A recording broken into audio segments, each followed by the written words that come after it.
Hello friends, welcome to the class.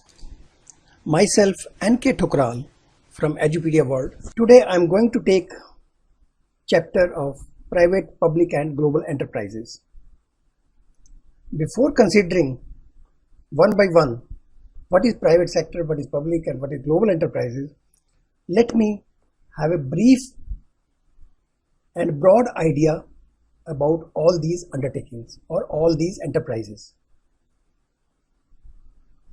Students, you must have come across all types of business organizations in your daily life. In your neighborhood market, there are shops owned by sole proprietors or big retail organizations run by a company. Then there are people providing you services like legal services, medical services, owned by more than one person, that is partnership firms. These are all privately owned organizations. Similarly, there are other offices or places of business which may be owned by the government. For example, post office, railways. These are wholly owned and managed by government.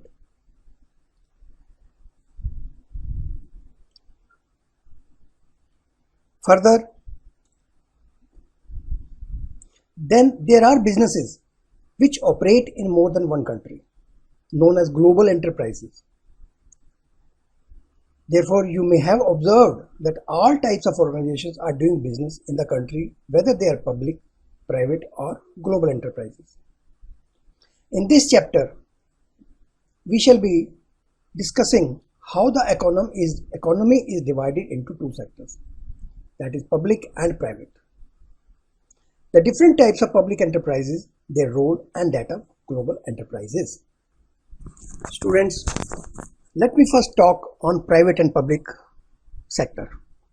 I mean to say private enterprises and public sector enterprises. There are all kinds of business organizations in India, small or large organization, privately owned or government owned, existing in our country. These organizations affect our daily economic life and therefore become part of the Indian economy. Since the Indian economy consists of both privately owned and government owned business enterprises, it is known as mixed economy. The private sector, as you know, consists of businesses owned by individuals or a group of individuals. As you have learnt in the previous sessions, various forms of organization which comes under private sector, that is sole proprietorship, partnership, joint Hindu family, cooperative society and joint stock company. Whereas the public sector consists of various organizations owned and managed by government. I may repeat it, that organizations owned and managed by government only. So these organizations may either be partly or wholly owned by the central or state government. They may also be a part of the ministry or come into existence by a special act of parliament. The government through these enterprises participate in the economic activities of the country. Now let me classify between private sector and public sector. As you can see in the slides, private sector consists of sole proprietorship, joint Hindu family business, partnership, cooperative society and joint stock company. Whereas public sector consists of departmental undertaking, statutory corporation and government company. Further, I may brief you that private sector includes all those enterprises which are managed and owned by individuals or group of individuals. Again, I am repeating about public sector. This includes all those enterprises which are managed and owned partly or wholly by the central or state government. The background, I may tell you that the industrial policy resolutions of 1948 and 56 emphasize a dominant role to the public sector in order to achieve rapid industrialization for the growth of the economy. A number of industries were exclusively reserved for the public sector as per the industrial policy, entry of private sector was restricted through licensing. I mean to say, private sector, if they wanted to come into the business, licensing is required. However, dominance of public sector for about 4 decades hampered the process of growth and development. Public sector's growth was hampered because of certain reasons. As a result, India decided for a comprehensive reform of the economy in 1991. In the 1991 industrial policy, government opted for disinvestment of public sector, enhancing the role of private sector and encouraging foreign direct investments. Thereafter, the entry of global enterprises came into. Since students, already we have covered enough the private sector, today I am taking public sector one by one. Number one, today I will take departmental undertaking. What is departmental undertaking? What are its features? What are its functions? What are its merits and limitations? So as you see in the slide, first of all, let me discuss what is departmental undertaking. This is the oldest and traditional form of public enterprises. It is managed by government officials as one of the government departments. The departmental undertaking, one of the departments of government, it has no separate existence than government. Mind it, it has no separate existence than government. What are the functions? How you can say, what are the objectives of departmental undertaking? What it includes? They are part of government only. There is no separate entity. They are financed from the annual budgets of the government.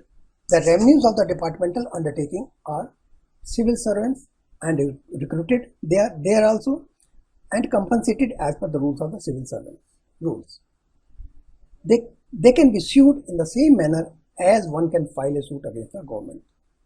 So these are the few features of the departmental undertaking, that how you can decide.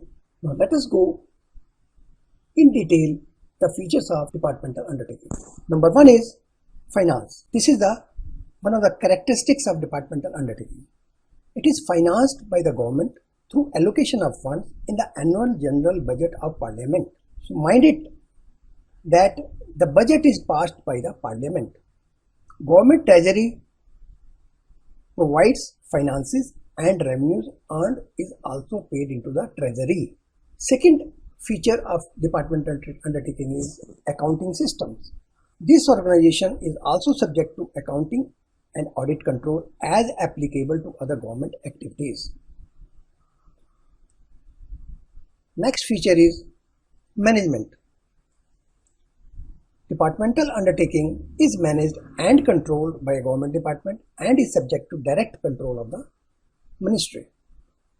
Next feature is appointment of employees. As the undertaking does not have separate legal existence, its employees are government employees and terms and conditions of their appointment, remuneration, promotion, etc. are determined by the government only. The last feature is accountability. The employees of the enterprises or government undertaking, department undertaking, are accountable to the concerned minister, who is ultimately responsible to the parliament. Ultimately, he is accountable to the parliament. These are the features of departmental undertaking. Now, students, let me tell you the merits of departmental undertaking. What are the advantages if we are having departmental undertakings?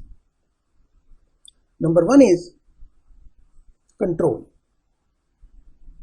I mean to say, government has full control on the activities. It is completely owned, managed and controlled by government ministry. So what is the advantage? Advantage is that it facilitates the parliament to exercise effective control over their operations. Second advantage of departmental undertaking is answerable to parliament. All the departmental undertakings are accountable to Parliament for their performances, so they have to be careful about their progress and performance. For the rapid progress and performance, all departmental undertakings are accountable to Parliament. Next merit is source of income. The revenues earned by the enterprise is a source of income for the government as it goes directly to the treasury. Next advantage is suitable for national security. This enterprise is most suitable when national security is concerned, as it is under the direct control and supervision of the concerned ministry. So these are the merits of departmental undertaking. Now let's go further, students. Now let us have limitations of departmental undertaking. Let us go one by one. One of the limitation is lack of flexibility. There is a very little scope for exercising initiative and making improvements. Due to lack of autonomy, it fails to provide flexibility in the operations. Second limitation is delay in decision making. You know, the employees or heads of the departments have to take approval of the concerned ministry before taking any decision. This leads to delay in matters where prompt decisions are required. Because decision making process is so long in government departmental undertaking, the prompt decisions wherever required are much delayed. Next limitation is conservative approach. Departmental undertakings are unable to take benefits of business opportunities because they are not allowed to take risky ventures or risky businesses due to bureaucrats' overcautious and conservative approach. As the government employees always go for the conservative decisions, their mindset is like that. So they are not allowed to take risky ventures also. So this is the one of the limitation of departmental undertaking for progress of the undertaking. Next is red tapeism. What is red tapeism? Even for routine matters and day-to-day operations, prior sanction of the relevant authority is necessary. You know, even a small decision needs to be taken, it goes to the sanctioning authority. The enterprise is bound by the bureaucratic procedures and rules. And procedures and rules are such a long procedures and rules, it takes time to take a decision. This creates unavoidable problems in functioning of the organization. Next limitation is undue interference. As you know, there is a lot of political interference through the ministry. Decisions are delayed, flexibility is not there, functioning is not proper. So all these are the disadvantages coming under government interference. Next limitation is indifferent to consumer needs. Departmental undertaking, or you can say these enterprises, are somewhat insensitive to consumer needs and they do not provide adequate services to them. They are not cared. They do not take care of consumers. They go on with their own procedures, set of rules to follow and take decisions on a conservative approach basis. So they are very indifferent. So these are all the limitations of departmental undertaking. So students, today we have covered only departmental undertaking, one of the enterprises of public sector. That's all for today. Thank you. Bye-bye.